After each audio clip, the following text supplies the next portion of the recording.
بسم اللہ الرحمن الرحیم۔ السلام علیکم۔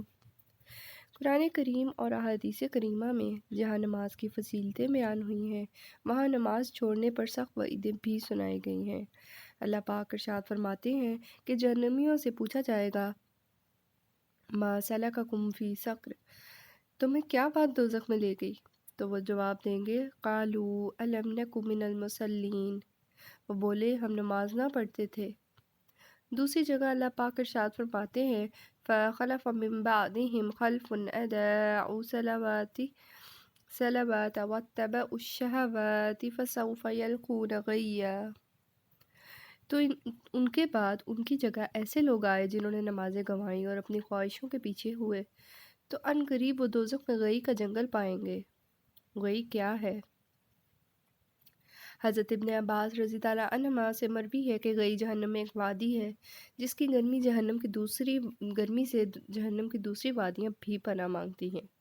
حضرت صدر الشریعہ رحمۃ اللہ علیہ تحریر فرماتے ہیں، غی جہنم میں ایک وادی ہے اور جس کی گرمی اور گہرائی سب سے زیادہ ہے۔ اس میں ایک کنواں ہے جس کا نام حبہب ہے۔ جب جہنم کی آگ بجھنے پر آتی ہے تو اللہ تعالیٰ اس کنویں کو کھول دیتے ہیں، جس سے وہ بدستور بھڑکنے لگتی ہے۔ فرمان الہی ہے، فَوَيْلٌ لِّلْمُصَلِّينَ الَّذِينَ هُمْ عَنْ صَلَاتِهِمْ سَاهُونَ۔ تو ان نمازیوں کی خرابی ہے جو اپنی نماز سے بھولے بیٹھے ہیں، یعنی جو لوگ نماز کے ان اوقات سے مؤخر کر کے پڑھا کرتے ہیں۔ ویل جہنم کی ایک وادی کا نام ہے، اگر اس میں دنیا کے پہاڑ ڈالے جائیں تو وہ بھی اس کی شدید گرمی کی وجہ سے پگھل جائیں گے۔ اور یہ وادی ان لوگوں کا مسکن ہے جو نمازوں میں سستی کرتے ہیں اور ان کو ان کے اوقات سے مؤخر کر کے پڑھتے ہیں۔ استغفر اللہ۔ حضور اقدس صلی اللہ علیہ وآلہ وسلم نے ارشاد فرمایا، جس کی نماز فوت ہو گئی گویا اس کے اہل و عیال جاتے رہے۔ ابو سعید خدری رضی اللہ عنہ سے روایت ہے کہ رسول اللہ صلی اللہ علیہ وآلہ وسلم نے فرمایا، جس نے قصداً نماز چھوڑی، جہنم کے دروازے پر اس کا نام لکھ دیا جاتا ہے۔ معلم انسانیت رحمت عالم صلی اللہ علیہ وآلہ وسلم نے ارشاد فرمایا کہ قیامت کے دن سب سے پہلے تارکین نماز کے منہ کالے کیے جائیں گے۔ اور جہنم میں ایک وادی ہے جس میں ہر سانپ اونٹ جتنا موٹا ہے اور 1 ماہ کی سفر کے مسافت کے برابر طویل ہوگا۔ وہ بے نمازی کو ڈسے گا اور اس کا زہر 70 سال تک بے نمازی کے جسم میں جوش مارتا رہے گا، پھر اس کا گوشت گل جائے گا۔ حضور صلی اللہ علیہ وآلہ وسلم نے ایک دن نماز کا تذکرہ کیا اور فرمایا، جس نے ان نمازوں کو پابندی سے ادا کیا، وہ نماز اس شخص کے لیے قیامت کے دن نور، حجت اور نجات ہوگی، اور جس شخص نے نمازوں کو ادا نہ کیا، قیامت کے دن اس کے لیے نماز حجت، نور اور نجات نہ ہوگی، اور وہ قیامت کے دن قارون، فرعون، حامان اور ابی بن حلف کے ساتھ ہوگا۔ حضرت ابو ہریرہ رضی اللہ عنہ سے روایت ہے کہ حضور نبی اکرم صلی اللہ علیہ وآلہ وسلم نے فرمایا، قسم ہے اس ذات کی جس کے قبضہ قدرت میں میری جان ہے، میں نے ارادہ کیا کہ لکڑیاں اکٹھی کرنے کا حکم دوں تو وہ اکٹھی کی جائیں، پھر نماز کا حکم دوں تو اس کے لیے اذان کہی جائے، پھر ایک آدمی کو حکم دوں کہ لوگوں کی امامت کرے، پھر ایسے لوگوں کی طرف نکل جاؤں جو نماز میں حاضر نہیں ہوتے اور ان کے گھروں کو آگ لگا دوں۔ قسم اس ذات کی جس کے قبضہ قدرت میں میری جان ہے، اگر ان میں سے کوئی جانتا کہ اسے موٹی ہڈی یا 2 عمدہ کھریاں ملیں گی تو ضرور نماز عشاء میں شامل ہوتا۔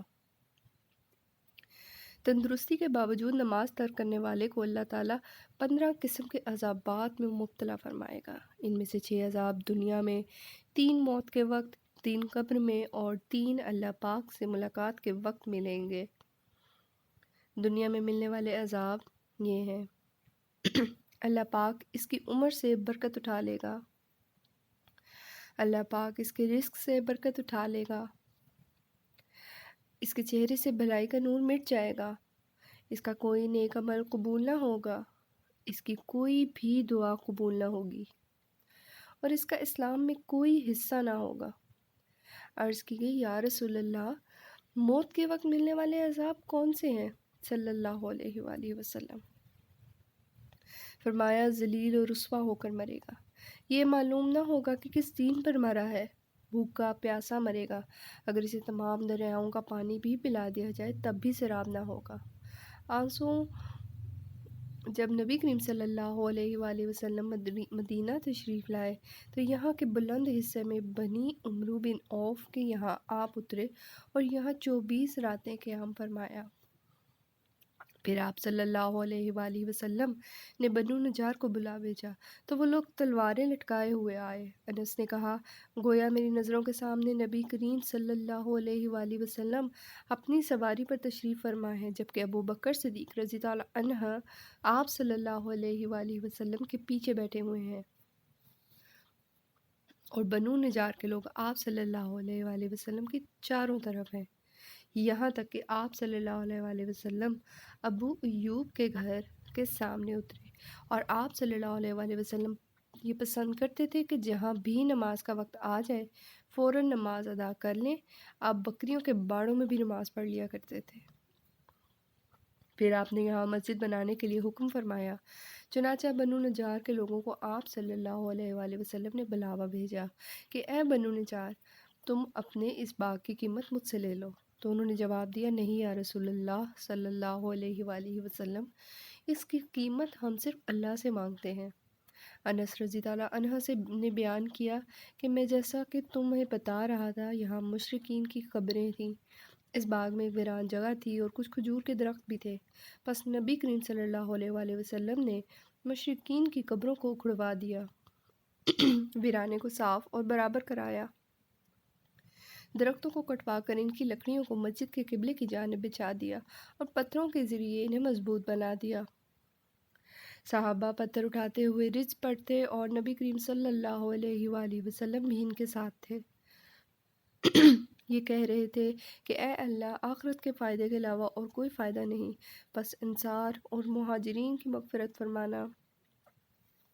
عبداللہ بن مسعود رضی اللہ عنہما بیان کرتے ہیں کہ ایک دفعہ رسول اللہ صلی اللہ علیہ وآلہ وسلم کعبہ کے نزدیک نماز پڑھ رہے تھے اور ابو جہل اور اس کے ساتھی وہیں بیٹھے ہوئے تھے، تو ان میں سے ایک نے دوسرے سے کہا، تم میں سے کوئی شخص ہے جو قبیلے کی اونٹنی ذبح ہوئی ہے اس کی اوجری کو اٹھا لائے اور جب محمد صلی اللہ علیہ وآلہ وسلم سجدے میں جائیں تو ان کی پیٹھ پر رکھ دے۔ یہ سن کر ان میں سے ایک سب سے زیادہ بدبخت آدمی اٹھا اور وہ اوجڑی لے آیا اور دیکھتا رہا جب آپ صلی اللہ علیہ وآلہ وسلم نے سجدہ کیا تو اس نے اس اوجڑی کو آپ کے کندھوں کے درمیان رکھ دیا۔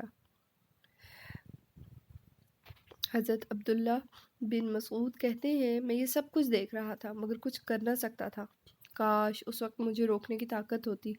عبداللہ کہتے ہیں کہ وہ ہنسنے لگے اور ہنسی کے مارے لوٹ پوٹ ہونے لگے۔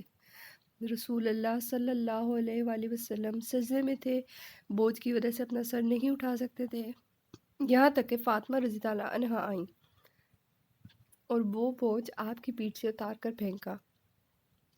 تب آپ صلی اللہ علیہ وآلہ وسلم نے سر اٹھایا، پھر 3 مرتبہ فرمایا، یا اللہ تو قریش کو پکڑ لے، یا اللہ تو قریش کو پکڑ لے۔ یہ بات ان کافروں پر بہت بھاری ہوئی کہ آپ صلی اللہ علیہ وآلہ وسلم نے انہیں بد دعا دی۔ عبداللہ کہتے ہیں وہ سمجھتے تھے کہ اس شہر میں جو دعا کی جائے وہ ضرور قبول ہوتی ہے، پھر آپ ان میں سے ہر ایک کا جدا جدا نام لیا، اے اللہ ان ظالموں کو ضرور ہلاک کر دے، ابو جہل، عتبہ بن ربیعہ، شیبہ بن ربیعہ، ولید بن عتبہ، امیہ بن خلف اور عقبہ بن ابی معیط کو۔ 7ویں آدمی کا نام بھی لیا مگر مجھے یاد نہیں رہا۔ اس ذات کی قسم جس کے قبضے میں میری جان ہے، جن لوگوں کو بدعا کرتے وقت آپ صلی اللہ علیہ وسلم نے نام لیے تھے، میں ان کی لاشوں کو بدر کے کنویں میں پڑا ہوا دیکھا ہے۔